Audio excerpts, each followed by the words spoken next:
तर नमस्कार मित्रांनो, काल आपण थोडक्यामध्ये आपल्या सेंटरचा टाईम टेबल टाकला होता. तर बऱ्याच जणांना असं वाटतं की तो पूर्ण टाकावा, कारण आपल्या केंद्रामध्ये उपचार घेऊन जाणारा प्रत्येक रुग्ण त्याच्यामध्ये होत असलेला बदल पाहून प्रत्येकाला एक उत्सुकता लागलेली आहे की नेमकं कशा पद्धतीने या ठिकाणी उपचार घेतात. तर मी आज तुम्हाला तो अर्धवट भाग पूर्ण करून तुम्हाला आज पूर्ण दिवसभराचं रुटीन तुम्हाला शेअर करणार आहे. तर तुम्ही कमेंट बघू शकता की बऱ्याच जणांनी कमेंट केलेल्या आहेत. तसं बघायचं असतं कमेंट. हां, तर बघा या ठिकाणी कमेंट्स आलेले आहेत की डेली रुटीन टाका ग्रुपवर. हो, असं बऱ्याच जणांचं मत आहे. तर आपण त्याच अनुषंगानं आपण आजचा हा व्हिडिओ बनवत आहोत. तर मित्रांनो, काल आपण सांगितलं मी तुम्हाला की सकाळी 4 वाजल्यापासून पेशंटचा रुटीन चालू होतो, तो रात्री 9-10 वाजेपर्यंत रुटीन असतो. त्यामध्ये वेगवेगळ्या ॲक्टिव्हिटीज असतात. जसं की 4ला पेशंट उठतात, तर 5 वाजेपर्यंत त्यांना फ्रेश होऊन व्यायामासाठी तयार व्हावं लागतं. 5 वाजता व्यायाम होतो, 6 वाजता मेडिटेशनचा स्पेशल क्लास होतो.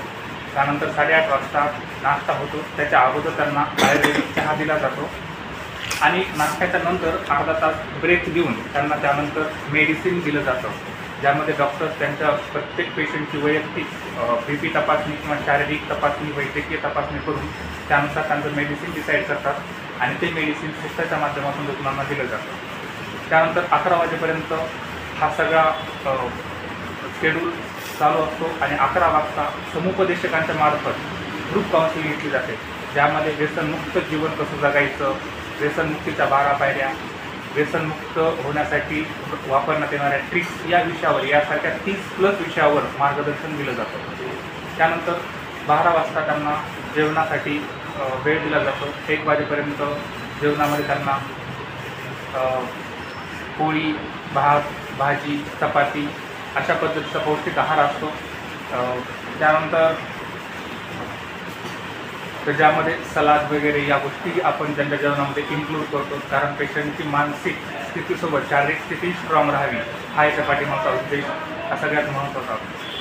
तर या सगळ्या गोष्टीचा विचार करत असताना 3 वाजता सगळे पेशंट आराम करून ज्यावेळेस फ्रेश होतात, त्यावेळेस त्यांना रिक्रिएशनल थेरपीच्या माध्यमातून त्यांचा उपचार सुरू होतात, ज्यामध्ये प्रामुख्याने डान्स थेरपी असते, लुडोचे खेळ असतात, कॅरम प्लेइंग असते किंवा इंडोर गेम असतात. त्यामध्ये या खेळाच्या माध्यमातून रुग्ण स्वतःला ओळखायला शिकतात. 6 वाजेपर्यंत त्यांच्या वेगवेगळ्या ॲक्टिव्हिटीज रिक्रिएशनल थेरपी झाल्यानंतर 6 वाजता 6 ते 7 त्यांना परत फ्रेश होणं आणि त्यांच्यासाठी थोडासा ब्रेक दिला जातो. त्यानंतर 7 वाजता सर्व रुग्णमित्रांचं परत एकदा वैद्यकीय डॉक्टरांच्या आधिपत्याखाली त्यांची वैद्यकीय तपासणी करून